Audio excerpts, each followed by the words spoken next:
Irmãos, Deus falou algo em meu coração sobre o fogo. E Levítico 6 e 13, propriamente dito, há um texto específico que eu quero ler para começar. Esse texto eu quero que coloque na tela. O tema da nossa mensagem está aí também: o fogo arderá continuamente sobre o altar e não se apagará. Vamos ler o tema aqui da palavra? Está na tela. 1, 2, 3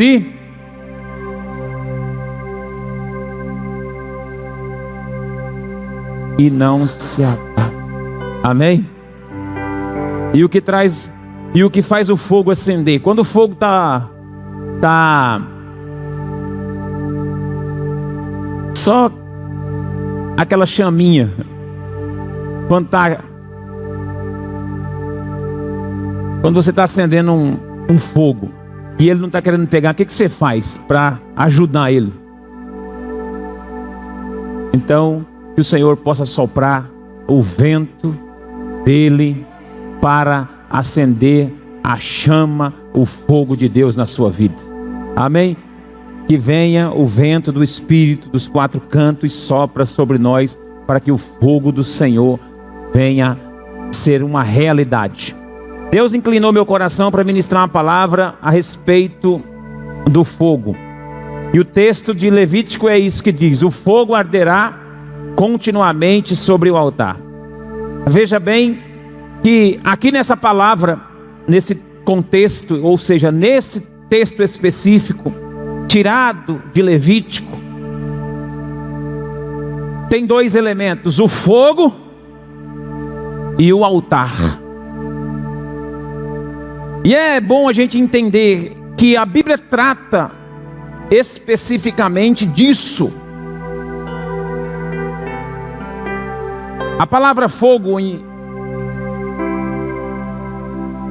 talvez em algumas outras traduções, mas não muda muito as traduções, porque fogo é fogo, mas ela aparece cerca de 420 a 421 vezes na Bíblia. E todas essas aí, 31 vezes no livro de Levítico. Há uma identidade do livro de Levítico com o fogo, por causa dos holocaustos, do sacrifício. Então há uma identificação da palavra de Deus com o fogo. Se não, vejamos, o fogo foi numa coluna de fogo que Deus ia adiante do povo de Israel no Egito, no deserto, para aquecer e para clarear a jornada do povo no deserto. Foi com o fogo que Deus destruiu a cidade de Sodoma e Gomorra. Foi com fogo que Deus usou Sansão para incendiar as searas dos filisteus. Foi com fogo que Elias destruiu os inimigos.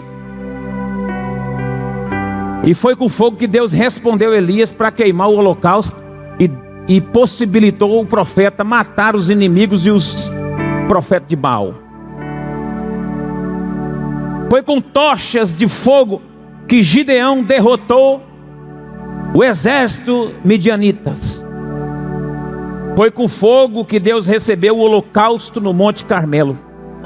Foi com fogo que Deus batizou os discípulos no dia de Pentecostes. A Bíblia diz que Elias foi arrebatado, não morreu. Elias não morre, irmão. Elias aparece na Bíblia, é arrebatado e de lá para cá continua aparecendo. E a Bíblia diz em Malaquias que Deus nesses últimos dias vai trazer um avivamento no espírito de Elias. Qual é o avivamento? Converter o coração dos pais aos filhos e dos filhos aos pais. E o Elias está lá. João Batista, quando veio profetizando, veio no espírito de Elias. E agora nos últimos dias virá um avivamento com fogo novamente, trazendo a consciência para a igreja desse espírito de Elias, o espírito profético que age por meio do fogo. Crente frio vai ter que derreter o tutano, meu irmão, porque o fogo de Deus vai pegar. vai pegar. Deus é fogo abrasador, amém? E vai ser com fogo que Deus vai trazer o juízo final para a terra. Você sabia que vai ser com fogo? Deus já destruiu a terra uma vez, foi pelo dilúvio. Com o dilúvio, com as águas do dilúvio, Deus destruiu tudo uma vez. Só salvou Noé e sua família. Agora não vai ser mais com água, vai ser com fogo. Quando eu era criança, minha mãe se converteu em uma igreja chamada Igreja Pentecostal Deus é a Verdade. Essa igreja era uma igreja muito fervorosa. O povo de lá era fervoroso, pentecostal mesmo. E lá eu aprendi no grupo das crianças, dos Cordeirinhos de Jesus, um corinho, uma música que eu não esqueço mais. Por isso tem a importância das crianças na salinha, porque as crianças não esquecem nunca esse negócio. Quando essa terra pegar fogo, aonde é que você vai morar? Quando essa terra pegar fogo, aonde é que você vai morar? Eu vou com Jesus morar lá no céu. Sempre eu soube que no final a terra pega fogo. Essa terra, diz a Bíblia, que ela está entesourada para o fogo, porque Deus é o próprio fogo. E o fogo nunca dorme, diz a música, e o fogo nunca apaga. Aleluia. Então há uma relação íntima de Deus com o fogo.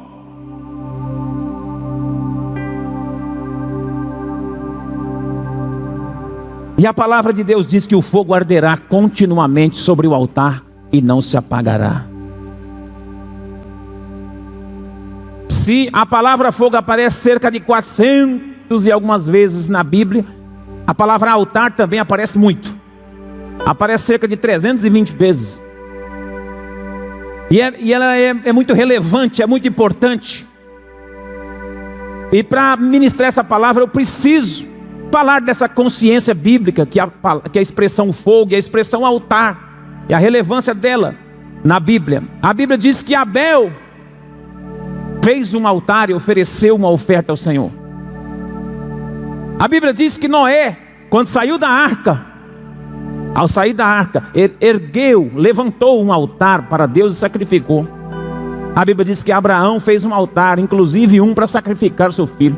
Abraão não fez somente um, fez mais de um altar, mas um deles era para sacrificar o próprio filho.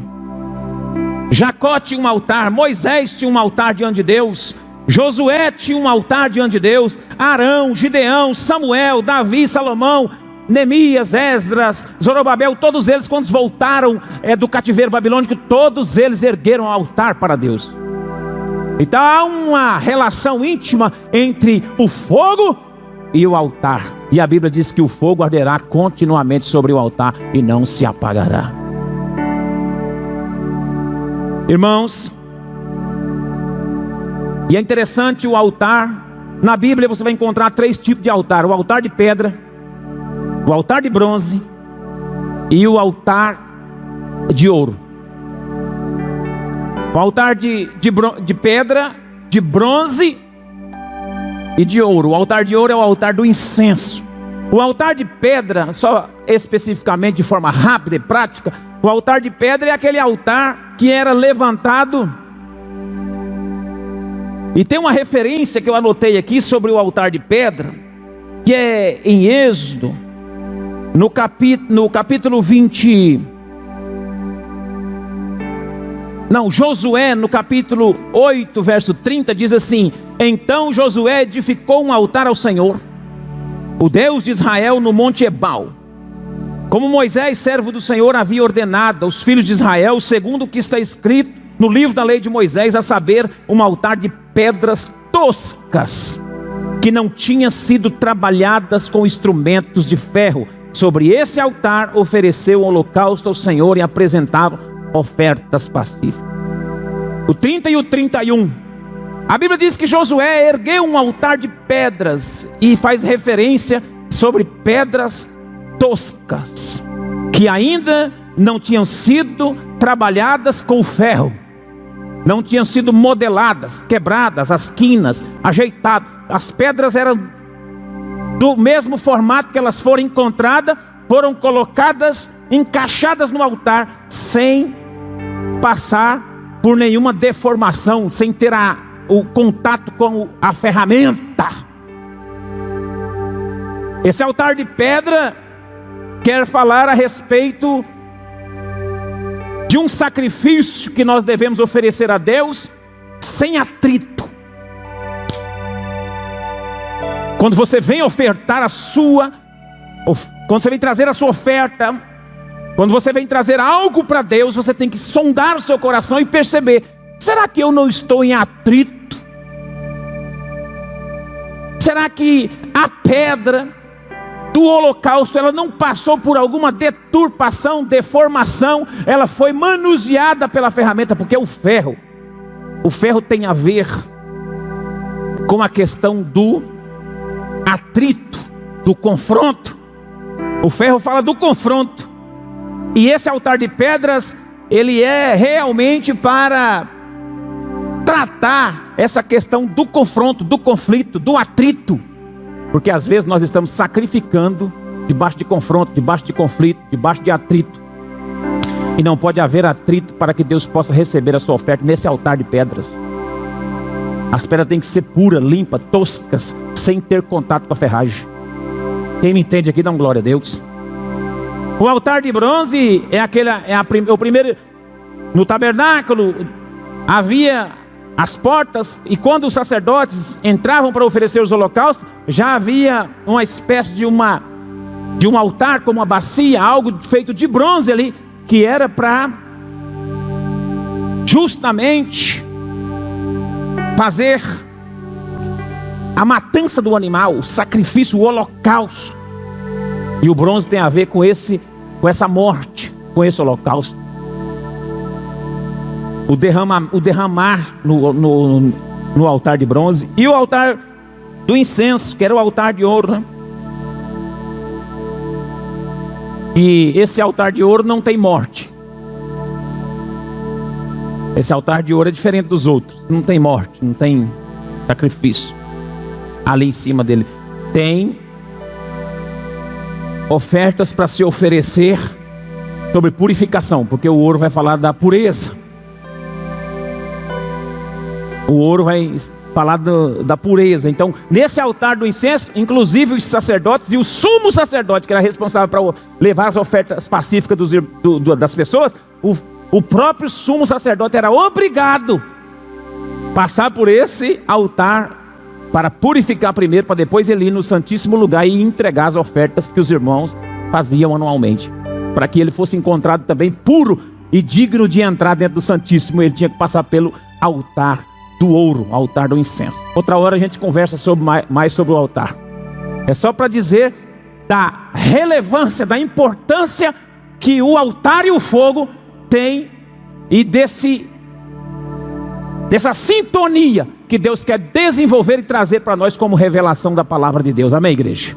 Deus quer derramar e Deus quer fazer você queimar no altar do Senhor. Deus quer desenvolver uma intimidade e Deus quer fazer você queimar.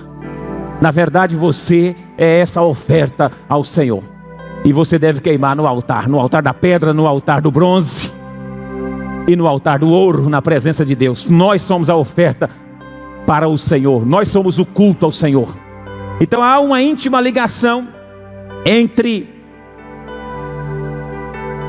o fogo e o altar. E a Bíblia deixa isso bem claro. E eu quero mencionar com vocês aqui, biblicamente, 3 tipos de fogo no altar de Deus. O primeiro é o fogo purificador. É o fogo que prova o ouro, a joia preciosa. É Deus tirando as suas impurezas. É Deus querendo fazer de você um vaso de ouro, de prata, e não apenas de madeira, de palha, de feno. Deus quer fazer uma obra de arte na sua vida e na minha, e esse fogo serve para isso. É o fogo que purifica. É o fogo que traz limpeza, que traz a glória de Deus.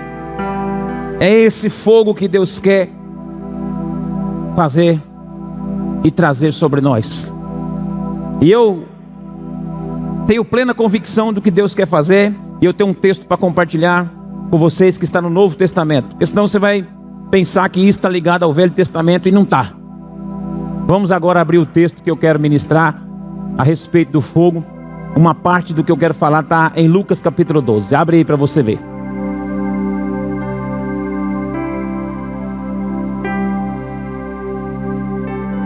Deixa queimar, irmão. Deixa queimar. Deixa o Espírito Santo te queimar. Deixa o Espírito Santo incendiar seu coração pela obra. Deixa o Espírito Santo incendiar seu coração por aquilo que Deus quer fazer. Seja purificado. O fogo arderá continuamente no altar. Veja bem que texto, irmão. Esse texto aqui é um dos textos mais desafiadores da Bíblia. Veja bem, eu quero ler com vocês o capítulo 12, o verso de número 49.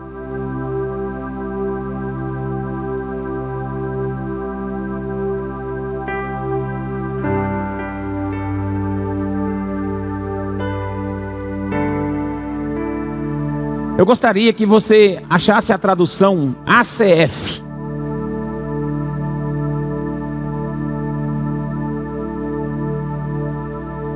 Almeida Corrigida Fiel.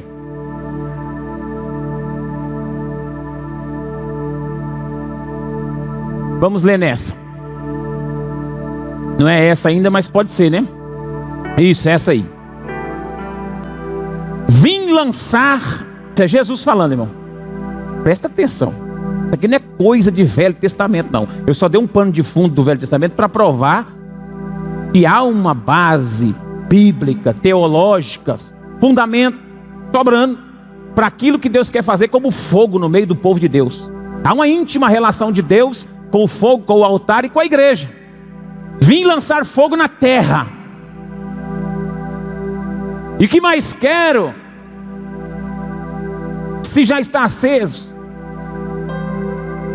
Na verdade, essa tradução é assim, ó. Ele está fazendo uma pergunta. O que eu quero, o que eu queria, ou o que eu desejo, é que já esteja aceso. Diante. Importa, porém, que seja batizado com que eu seja batizado com um certo batismo. E como me angustio até que venha a cumprir-se. Cuidai vós. Vocês pensam, né? A outra tradução diz, que eu vim trazer a paz à terra? Não. Não vos digo, mas antes vim trazer dissensão. Agora presta atenção. Porque daqui em diante estarão 5 divididos numa casa, 3 contra 2 e 2 contra 3. A gente lê esse texto, o que você pensa?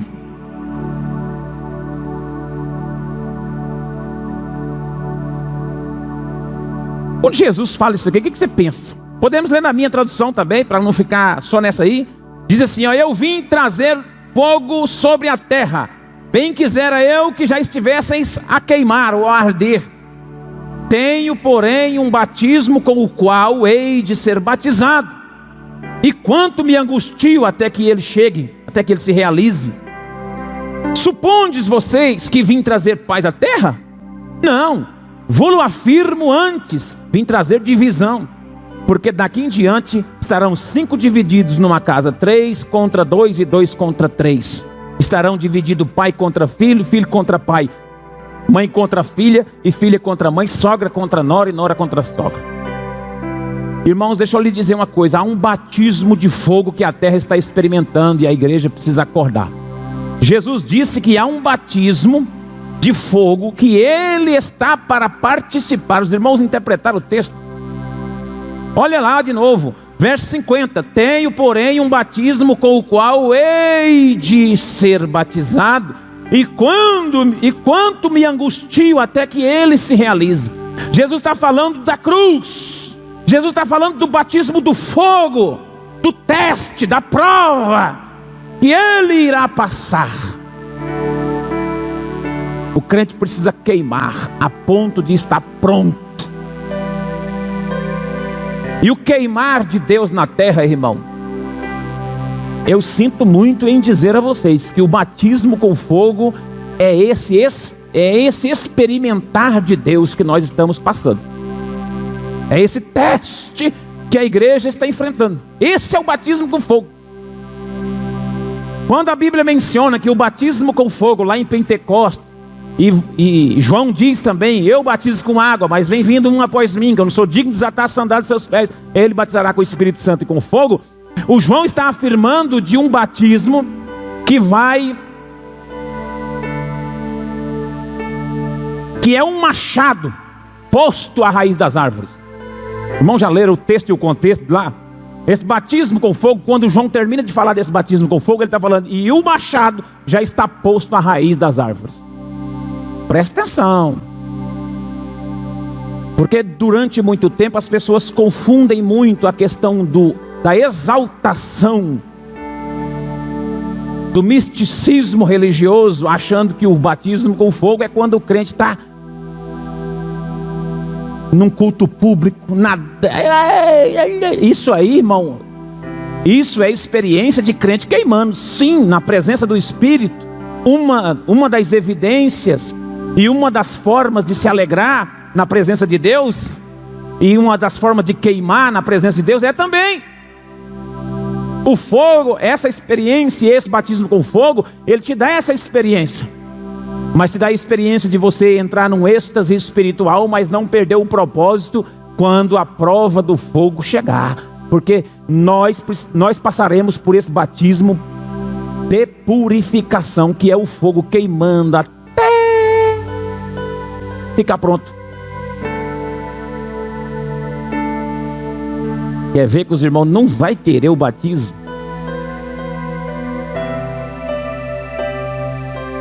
Quer ver que os irmãos não vai querer mais negócio de batismo com fogo daqui para frente?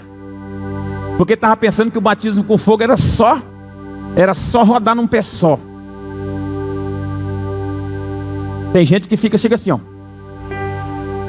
Isso aí não é o batismo com fogo. O batismo com fogo é o teste, é a prova que Deus submete à igreja, para ver se ele dança assim, mesmo passando pela prova, para ver se ele roda, sapateia, mesmo quando ele está no fogo cruzado, no batismo prensado. Jesus ia para a prensa, Jesus ia para o Getsemane. Jesus falou: tem um batismo chegando para mim aí, e eu já estou angustiado antes dele chegar.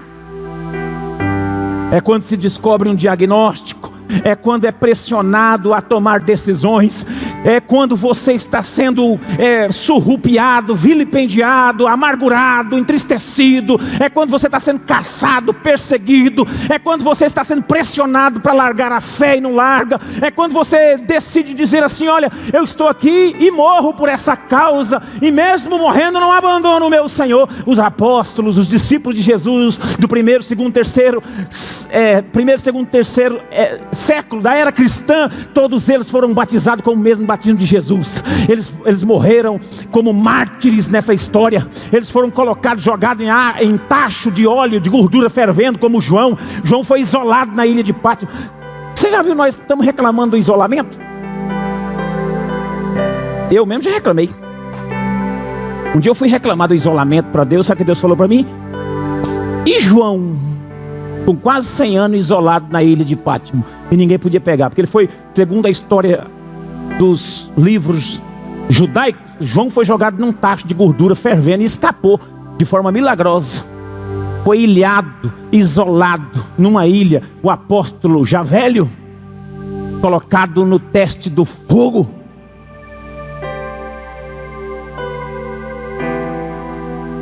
O fogo purifica.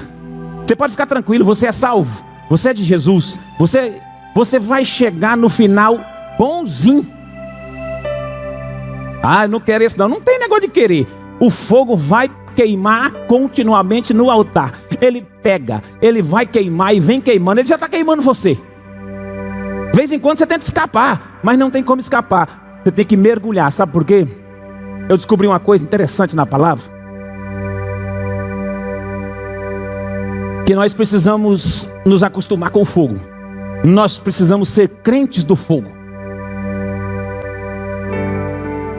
E eu explico por quê. Porque depois de purificado, você vê que na experiência de Isaías, capítulo 6, a Bíblia diz que Isaías, o rei morreu, o Uzias morreu, e aí ele diz que ele viu o Senhor. E ele falou: ai de mim, que vou perecendo, sou homem de lábios impuros e habito no meio de um povo de impuros lábios. Aí a Bíblia diz que o serafim, com uma tenaz na mão, pegou uma brasa do altar. Então um dos serafins voou para mim, trazendo na mão uma brasa viva que tirara do altar com uma tenaz. Eu fiquei pensando sobre isso aqui. Quem conhece, quem já viu uma tenaz? Eu podia ter falado para mostrar a foto de uma tenaz aí. A tenaz é uma espécie de um buticão, um alicate grande que tem duas pontas assim, para pegar a brasa. Agora, serafim é um ser de fogo. Se você for pesquisar sobre serafim, você vai aprender que serafim é um ser angelical do fogo. É um ser em chamas. Não tem uma tradução específica, mas ele é um ser que queima. Agora, um serafim que queima, que é acostumado com fogo, por que ele não meteu logo a mão na brasa e pegou a brasa com a mão? Teve que pegar uma tenaz para pegar a brasa. Porque eu aprendo nessa noite que tem fogo que queima o fogo. O fogo de Deus o fogo de Deus é o fogo que queima o fogo. Por que o serafim não ousou colocar a mão no fogo? No fogo do céu, no fogo de Deus. Deus é fogo consumidor. Esse é o segundo fogo que eu quero falar com vocês. O primeiro é o purificador, e o segundo é esse de Isaías, que é o fogo consumidor. É o fogo que consome, destrói, devasta, arrasa. Mas esse fogo na vida do crente não consome o crente. Porque quando o serafim pega o fogo e aplica nos lábios do profeta, esse fogo, ele vai trazer a consciência, a cura, a restauração. É o fogo tirado diretamente do céu. Olha o tanto de tenaz aqui. Agora apareceu ela demais. Meu pai do céu, misericórdia. Eu queria só uma, mas agora tem vários modelos, né, irmão? Pois é, o serafim, um ser de fogo, teve que usar um instrumento, uma tenaz, para poder pegar do fogo do céu, para poder então trazer e queimar os lábios do profeta. Sabe que Deus está vindo com um fogo purificador por esse tempo, está vindo com um fogo consumidor também. O profeta falou assim: eu sou um homem de lábios impuros. Falou: então tem que tirar fogo diretamente do céu para queimar esses lábios impuros. Irmão, Deus está vindo com um fogo por esse tempo, para fazer com que a igreja não faça de conta, para que a gente não fique aí pensando que estamos produzindo um avivamento sintético. Esses avivamentos das luzes, esses avivamentos da moda, da música, e até Deus vai alinhar o coração das pessoas. Deus está tirando uma brasa, Deus está trazendo um fogo para consumir o pecado.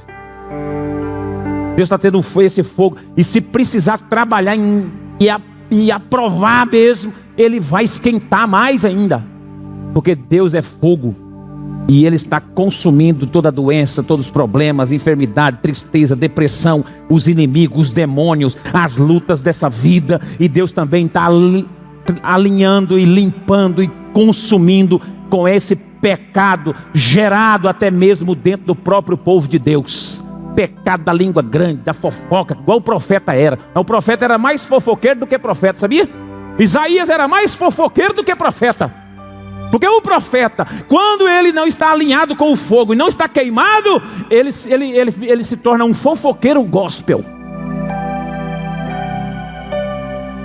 Ele gosta, na verdade, de falar da vida dos outros. E ele acha que isso é profecia. Isso não é profecia não, isso é fofoca. Fica sabendo da história de um, da história de outro, aí depois despista e vai lá e fala. Não, isso é fofoca, conversa. Você não está alinhado com o fogo. O profeta precisa ter os lábios queimados, para ele vigiar e saber que ele foi consumido. Ele falou: ai de mim. Vai ler Isaías do capítulo 1 até o capítulo 5, você vai ver ele apontando o dedo para um, ele apontando o dedo para outro, falando mal do outro, vai lá, lê o capítulo 1 até o 5 de Isaías. Agora no 6, quando ele tem um encontro, que o serafim queima a boca dele, ele falou: ai de mim, sou um homem de lábios impuros, e habito no meio de um povo de impuros lábios, e os meus olhos viram o Senhor.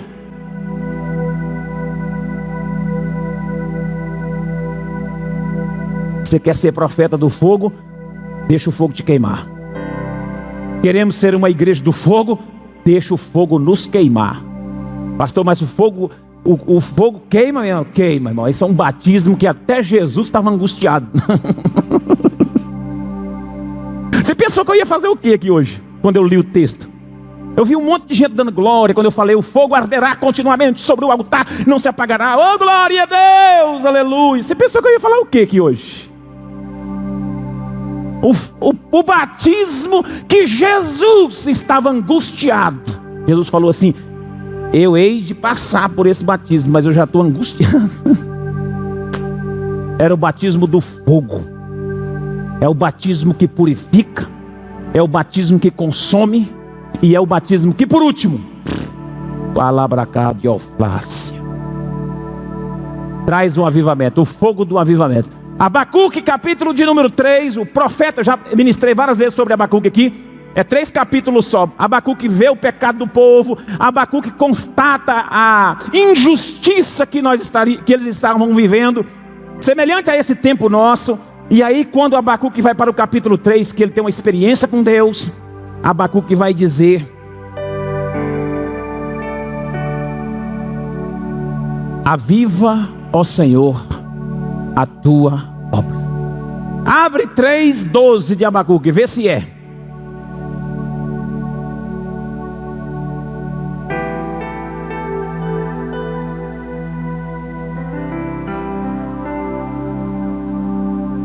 Passa mais um.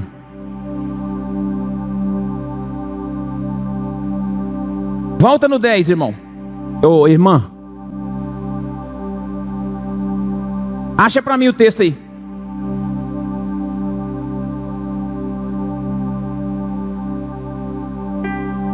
Dois, né? O 3:2, não é?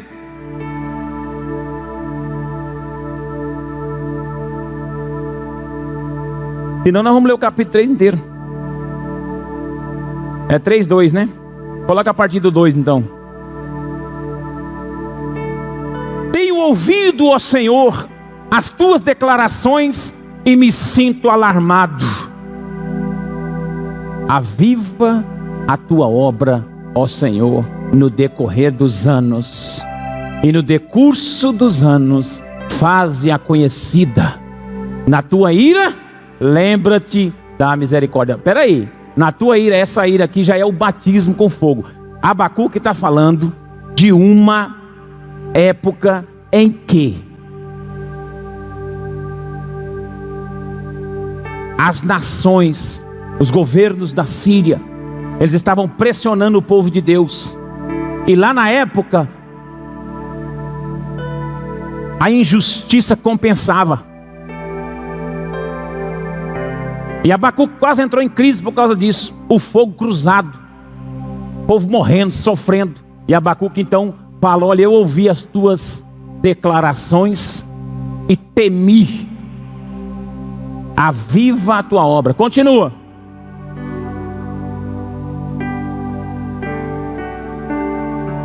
Deus vem de Temã, e do monte Parã vem o santo.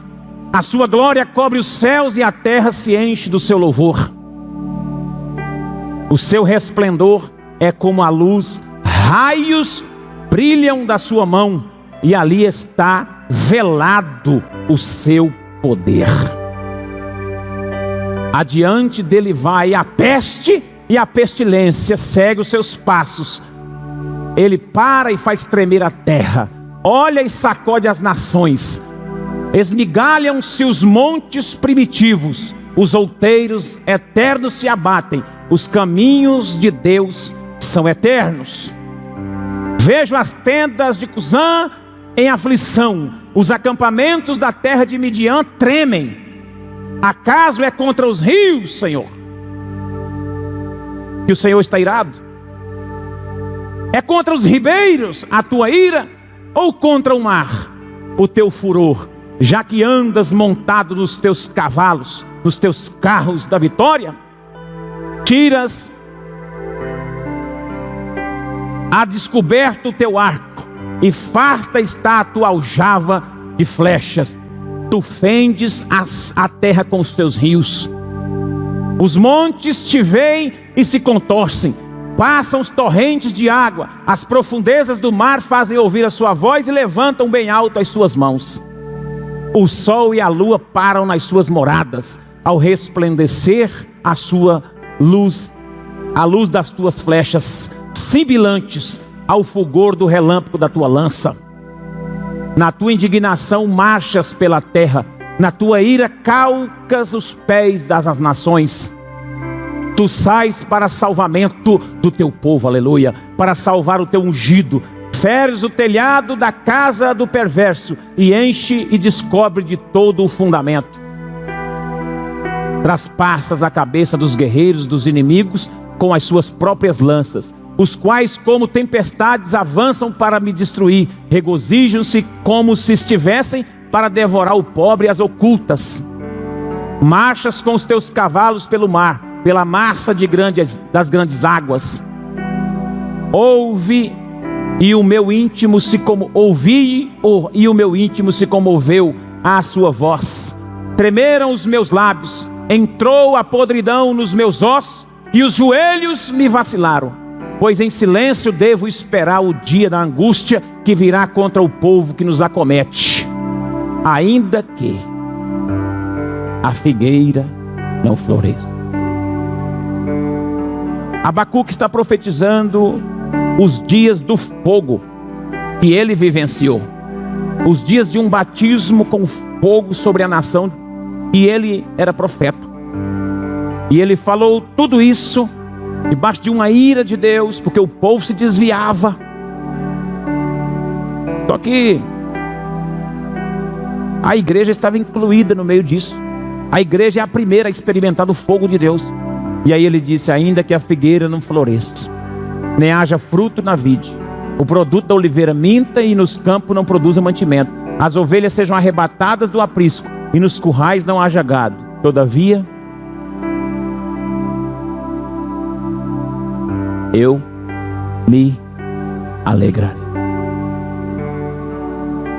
Eu não prego uma mensagem como essa para te assustar, mas é para te conscientizar que Deus vem trazendo um fogo. E esse fogo não é para nos matar. Esse fogo é para nos alegrar. Ele é o próprio fogo. O fogo de Deus não mata. O fogo de Deus consome o que não presta. O fogo de Deus não mata, irmão. Jesus experimentou o batismo com fogo, mas ao terceiro dia ressuscitou. Os apóstolos experimentaram o batismo com fogo. Todos eles experimentaram. Estevão foi o primeiro mártir da história da igreja na terra. Foi apedrejado em praça pública. Morreu apedrejado. A Bíblia diz que Estevão viu os céus abertos. O Senhor, os anjos prepararam para receber Estevão. Há um batismo de fogo na terra, irmão. Há um batismo, há uma unção de avivamento chegando. O que Abacuque viu foi o fogo do céu trazendo um avivamento. O problema é que essa profecia ela se arremete para os últimos dias, e às vezes a gente não entende. A gente pensa que é apenas uma experiência que a igreja local vai passar. A gente pensa que é só uma igreja crescendo. A gente pensa que é uma igreja lotada que está em avivamento. A gente pensa que é uma igreja cheia de gente que está vivendo avivamento. Isso pode ser um sinal maravilhoso, que Deus não é contra crescimento de igreja. Mas saiba de uma coisa bem clara: o avivamento que Deus quer trazer é a consciência de que o fogo de Deus vai nos queimar a ponto de nós nos tornarmos purificados para o louvor da sua glória. Você é a oferta.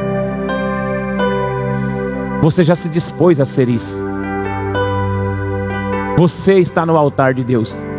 E no altar de Deus não vai sobrar nada daquilo que não serve para Deus.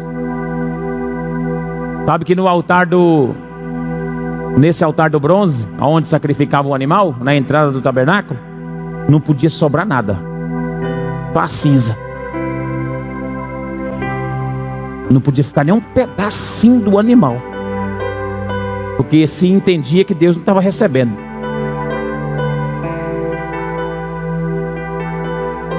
No altar da pedra, as pedras não podiam ser mexidas. Não podia pegar um martelo, quebrar a ponta de uma para encaixar para ficar melhor. Não podia mexer com ferro. Não podia ter atrito. E sabe por que Deus vai vir com esse fogo? Porque Deus precisa consertar o altar de pedra na igreja. Está tendo muito atrito ainda. Está sendo oferecido algo debaixo de atrito, debaixo de conflito, debaixo de gente. Tem gente entristecida um com o outro, magoado um com o outro, magoa por pouca coisinha. Magoa por causa de notícia. Fica atrito. O apóstolo Pedro disse que nós somos pedras vivas na casa de Deus, no edifício de Deus. E essas pedras, elas formam o altar. No altar das pedras não pode ter conflito, atrito, discussão, falta de perdão. Deus está a nos purificar, igreja. Deus está a nos consumir. No altar do Senhor, de você, só vai ficar o que Deus quer. Deus vai tirar a prepotência nossa, o orgulho nosso, a raiva, a ira, a contenda, o disse-me-disse. Deus vai limpar, vai purificar, vai deixar bom. Vai ficar só a cinza. Vai ficar aquilo que é para ficar. O eu vai sair. Aquilo que não dá, não dá. Não serve, não serve. Deus está para batizar o seu povo. E Deus já começou a fazer isso. Deus já começou a tocar. Deus já começou a chamar. Já tem o serafim que saiu do seu lugar, já está em marcha na direção da igreja. Já tem serafins para todo lado marchando na direção da igreja, com a tenaz na mão, tirando do altar de Deus a brasa viva do altar para queimar, para poder purificar, para poder consumir as impurezas do nosso coração, consumir as impurezas da nossa mente.